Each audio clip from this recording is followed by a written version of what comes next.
নমস্কার বন্ধুরা, দেখো এটা আমাদের কাঁঠাল গাছ। আর আমার স্বামী এই যে উপরে উঠছে সিঁড়ি দিয়ে, এই যে পাঁচিলের মাথায় একটা পা দিয়েছে আর সিঁড়ির ওপরে পা দিয়েছে। তো আমি এর আগে তোমাদেরকে দেখিয়েছি আমাদের কাঁঠাল গাছ।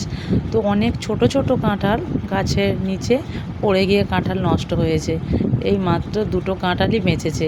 তো এটা সব থেকে বড় হয়েছে, আর পাশে একটা রয়েছে সেটা ছোট। তো এটা এত বড় কি বলবো বন্ধুরা।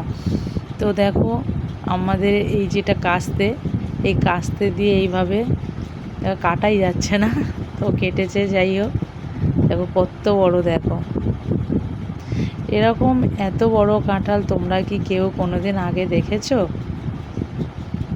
দেখো কত বড় কাঁঠালটা।